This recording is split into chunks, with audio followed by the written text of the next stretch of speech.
All right, welcome to this episode of The Hours, back by popular demand. My friend Edward. I've gotten so many texts, tweets that said they loved the last episode you were on, Edward. So he's back. Don't worry, Mark will be back at some point in the future. Edward, how has your life changed since you were last on this podcast? Well, I've developed a cold. I don't know if that just came from the podcast or not, but That comes from living in the Northwest. yeah, no kidding. Yeah, so that's it. So what's the weather like in Oregon these days? You know the answer to that. You used to live up here. It's Yeah, awful. I forgot. I left, so I forgot. Right. Yeah, it's just cold and not too bad yet, but gray and rain and just, it is. It's starting. Well, Phoenix, Arizona is going to be 75 degrees and sunny today on the golf courses, pickleball courts, but it's always 70 degrees in the gym.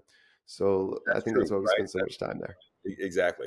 All right, well, let's not bury the lead. Let's dive right in. The big question today, and I'll throw it to you first, Edward. And I get this question a lot from coaches because they're so pressed for time. It's like, oh, coach, I've got 5 practices to my first game. Right? How do I install this lock left system? How many days is it going to take? So coaches are so pressed for time. They say, how do I actually do skill work in season, or do I even do any skill work in season? If I'm asking you that, what's your answer? Well, the answer is yes. Of course you do skill work during the season. Why of course? Why of course?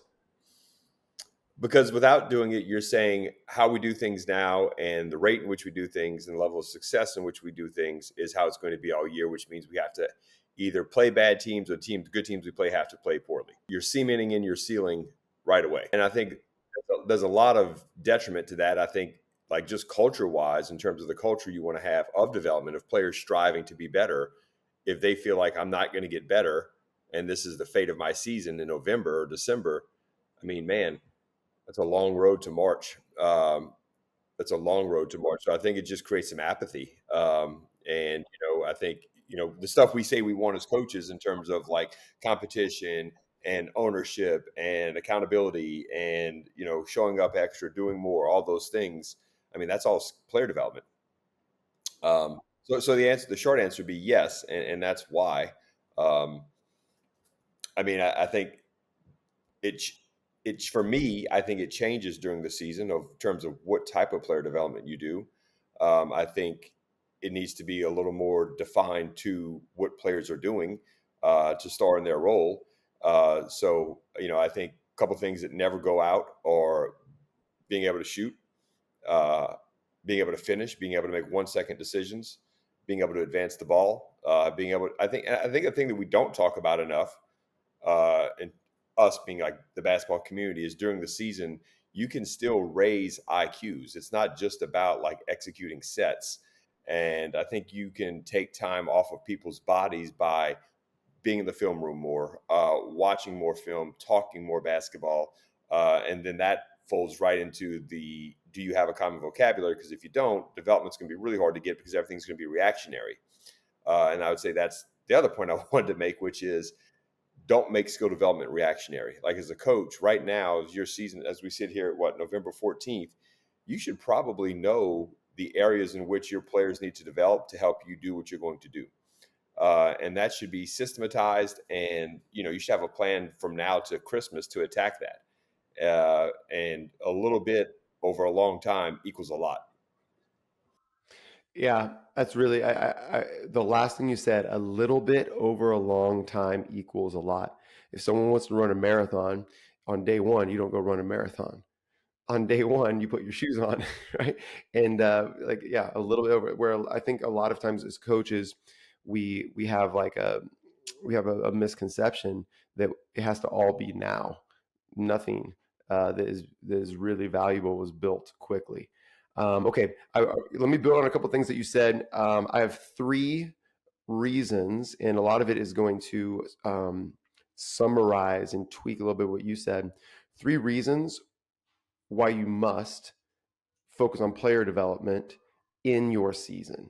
I intentionally use the term player development instead of skill work, because skill work assumes that a technique or a physical skill in isolation is going to transfer to a game, whereas player development would be read plus technique. that's what transfers to a game. A lot of times as coaches, probably the misconception of like, man, when do I fit in my skill work?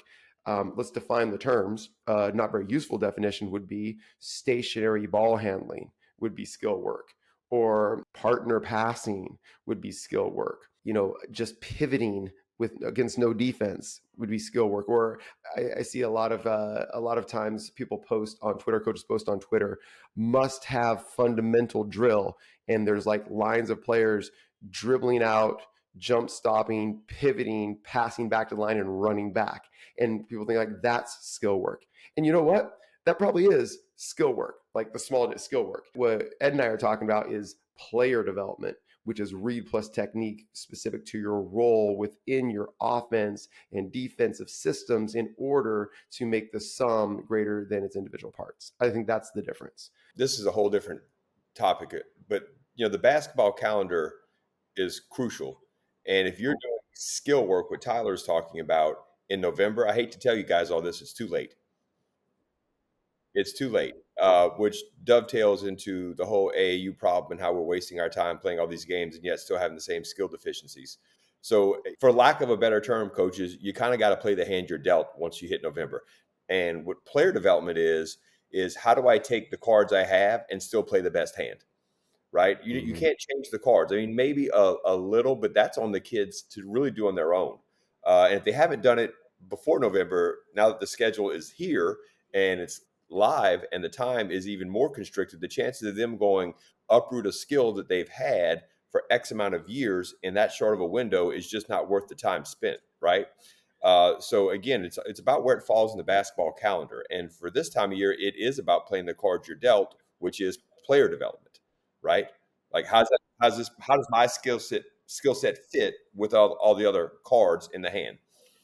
Beautiful. Let me give a real specific, somewhat limited example. You got a kid that is a strong driver and finisher to their right hand. Okay, so skill work would be like let's develop the left hand. No, that's not what you're doing in November. What you're doing is you're putting them in situations and your actions in order to play to their strengths. How can they get more right-handed drives? How can you create space? How can when they have it? How can they read when they get stopped off of their strength? So that's player development, not skill work. And there might be a little bit of skill work in the season, but it's majority player development. Then hopefully you actually do have an off season. That's when he's got to go get in the lab and develop the skill of going left, so that then he can actually be developed as a player on left-handed drives. So I mean that's the mindset shift that I think we're trying to share with coaches. All right, 3 quick things. If you're not yet convinced, 3 reasons why I think you should develop players in the season and how. 1, we've all heard the term a player's coach. Guess what every player gets excited to work on in practice?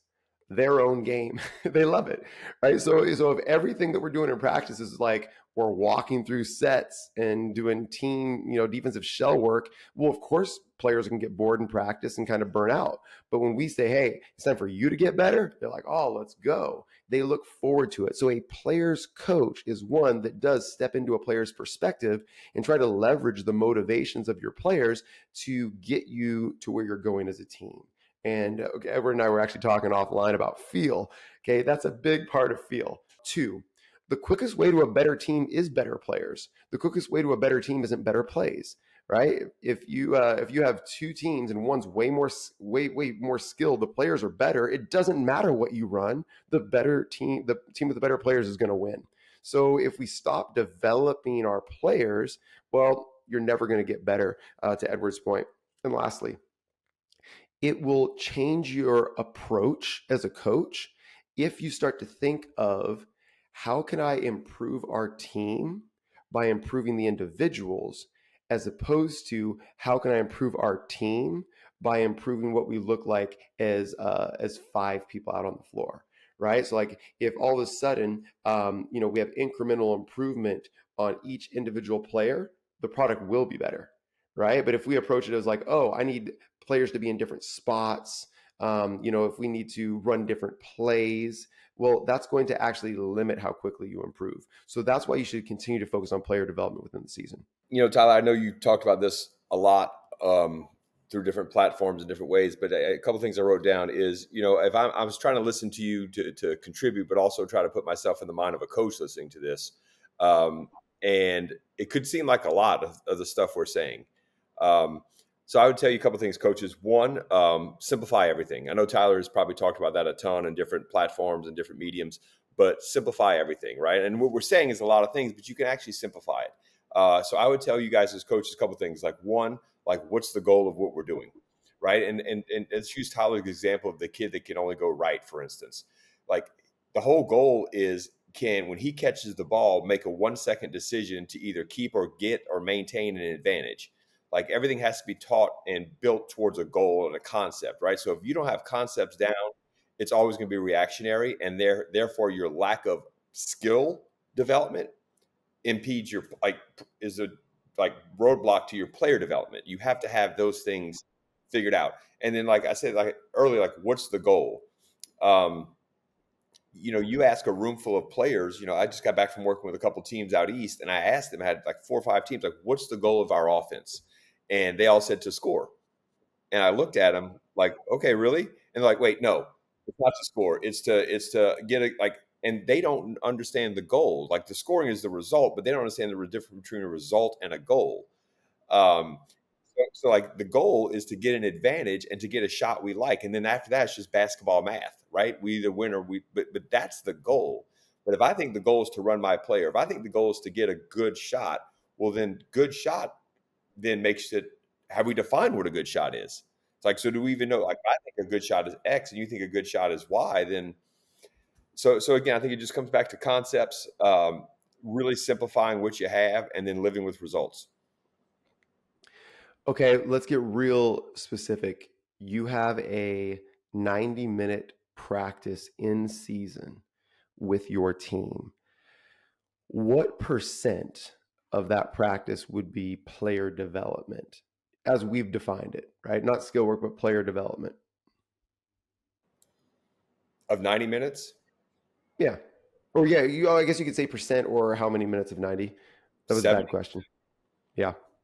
maybe more, but because everything I do is going to be player development, even if it looks like we're doing team concept stuff where we're running actions or whatever, it's still player development with the Yeah. restrictions I would put on it. Yeah, absolutely. I mean, one could run an unbelievable practice if you just scaled up. You played 1-on-1, you played 2-on-2, you played 3-on-3, you played 4-on-4, you played 5-on-5. And within those things, you just said, okay, we are going to generate better shots on offense. And here's our definition of great shots, right? We're going to try to understand that when we're neutral, this is the action we want to run, right? And then the third thing is, hey, we want to make sure that we end every possession valuing contact and securing the rebound, every possession. And we're going to focus on that in every game that we play, right? I mean, if you just did that, that is player development within your team concepts. Within your team concepts, right? I mean, just one little thing you said there that maybe your coaches that are with SAVI know, but maybe the other coaches don't. You said when we are neutral. I'm assuming that means like we don't have advantage baked in, like when we're like frozen, basically. When old school coaches would say run it again, pull it out, those things. That's when we're neutral, right?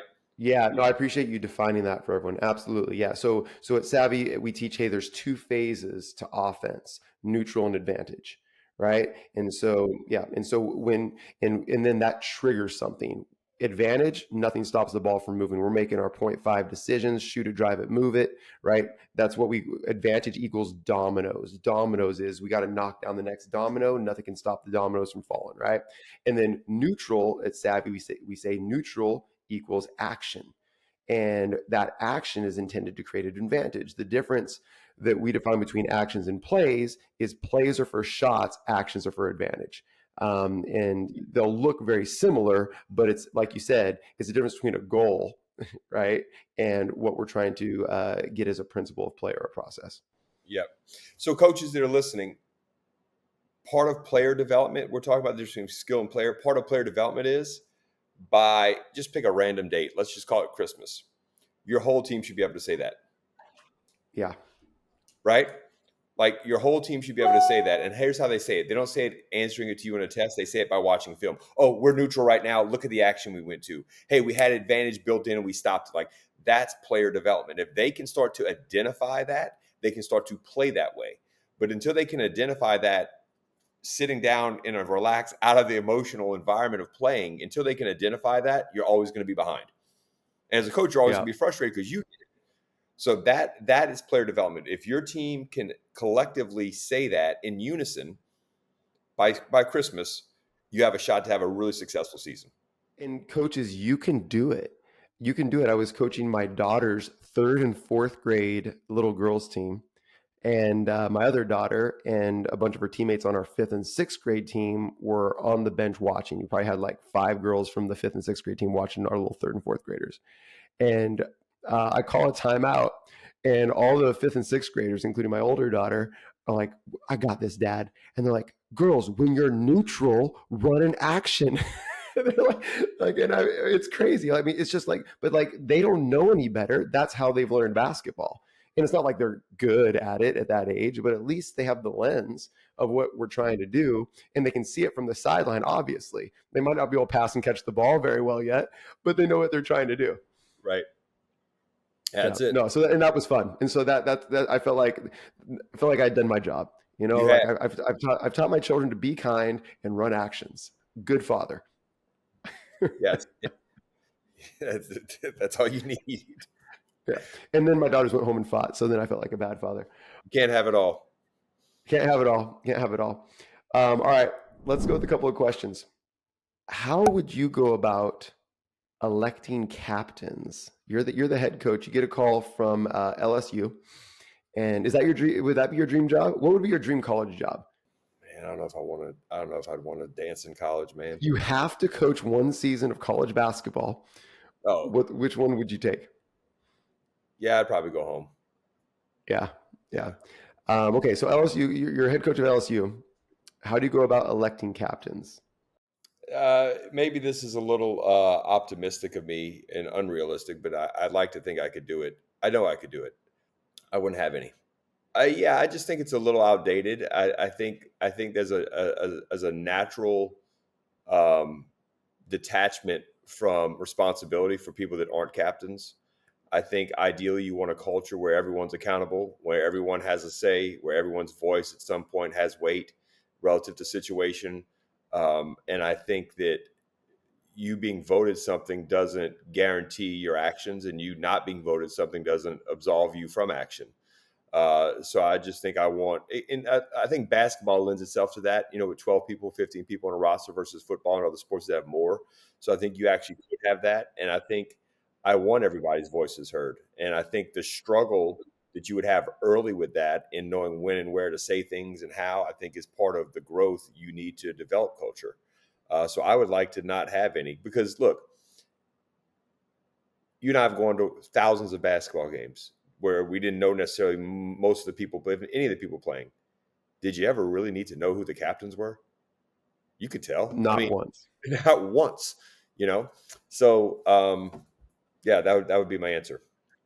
I love it. I didn't know that was going to be your answer. That would also be my answer. In fact, I would strongly encourage any of our coaches that are in our SAVI coaching community to do away with captains. I think it does more harm than good. Um, there was recently an election here in the United States. Just because someone voted for you doesn't mean that everyone that you're leading is going to respect or follow you, because next year, half of the country is going to not follow the elected leader, or not vibe with, or not agree with. And so it actually creates division more than unity, interestingly enough. And I've seen that a lot. Like, oh, I've got this senior that really wants to be a captain, but I don't think they're a very good leader. But if they don't get elected as a captain, then they're gonna be, a write-off for the entire year. Well, then just do away with captains. There's no value to it. Leaders are going to lead, and that's what's going to happen. So I love that. And I mean, why do we give any energy to this thing that actually matters so little? As you establish standards, it becomes your culture that everyone leads in some way, then everyone should improve as a leader. Everyone. But when if I'm not elected a captain, all of a sudden it gives me an opt out of leadership. I'm not a captain, and so I think it does way more harm than good. it's not a lifetime achievement award in your program. Like by the time I'm a senior, I'm a captain. I mean, if your senior's doing bad things, I don't care if they've been in your program for 4 years. I mean, Yeah. and I want to find the younger kids that have the courage and have the eye and just need a little backing from me as a leader to push them Hmm. forward. I want that. Yeah. I mean, what NBA team is giving playing time as a lifetime achievement award, or right? There's it's just like, what can you do to help the team right now? It is a high performance, just pressure cooker, right? I mean, I've been here for 5 years. Well, all of a sudden, Anthony Edwards walks in the door and cat's See ya. out. You know what I See ya. mean? Because Anthony Edwards, right? Like, it's just like, what can you do? What can you do? All right, here's the next one. We have a young, undersized, but deep team. We plan on pressing and really want to be disruptive, keep teams off balance. Should we switch or not switch ball screens, Edward? I mean, maybe. I mean, the answer to everything is maybe. Should you be switching ball screens? I mean, can you fight over? Are the people that are setting screen for shooters? Do you need to be switching them? Is switching create an advantage? Are they setting ball screens and hope that you switch ball screens? I mean, if a team can't shoot and they set high ball screens, why aren't we just going under and bumping? I mean, there's a million things that go into that answer. So it's not as black and white as they said ball screens, we switch, we don't get hurt. So I wouldn't necessarily adhere to that. I think there are times to switch. I think there are times not to. I think it's relative to the night, relative to your personnel. I know you didn't ask about the pressing, but I would tell you, without seeing your team, that I get the allure of you're small to press because you view all these kind of smaller people running around biting ankles on the court, and I get it. But I do think that that's going to lure you into a false sense of success, that when you play bigger and better teams, the longer you get into your season, they're going to be able to beat a press, right? Like, not to go too deep in this, but you can't believe two things are true. You can't believe that spacing is oxygen for offense while giving the offense all the oxygen. Um, so spacing for me is like dessert. You can't eat it every night, even if you really want to. So it's situational. It's there's many situations, but I also think your press is going to be the reason you're not good in a half court set defensively or in a half court set offensively. No, really good. And I'll just give you my short answer. Yes, I think you should switch. All right, without knowing any of that stuff, knowing it could change. If I don't know anything else, that's my default answer, um, because I really like ice cream. I've got a really good rim protector, but only one. And so when he subs out, do we change what we're doing defensively? He's a rim runner, rim protector, but I don't have anyone else that's a direct correlation for him. That when when he leaves the game, do we change what we're doing defensively specifically and a little bit offensively? And here's what I would suggest: you don't change your principles of play, but the solution that you use might look a little different. So, if our principle of play is we want to lock the ball left and we want to make every catch a dribble, we still do that. But our solution when we do that might be a little bit different. So where he's maybe contesting things at the rim, maybe your wall or your help side is actually trying to take a charge instead. Like your solution will be different, but I don't think you change your principal play. If you want to play with pace in transition, it doesn't change, but you're probably not going to have as big of a rim running threat. You might be a little bit more space and 5 out, but you still are trying to stick to your principles of play. So I think that's a really important distinction.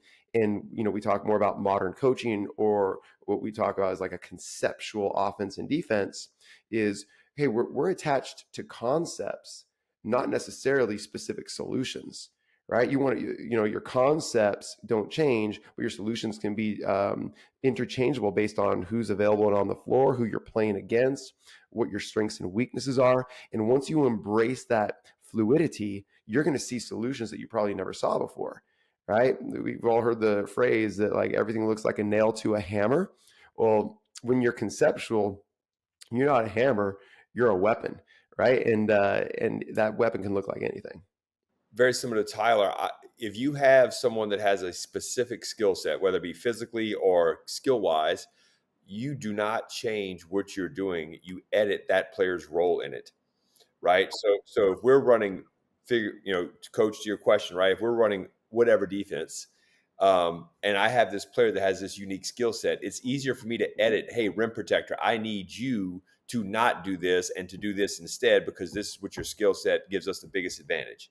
Now, when he comes out, the new player that comes in, all they do is just don't do his. They don't even know his edit because you haven't taught it to him, right? So they're right back into our structure and our system. So I think it's just easier to edit outliers than it is to have different systems relative to like packages with personnel. Yeah. Okay. Really good. I got one more for you, and this one may or may not be a short answer.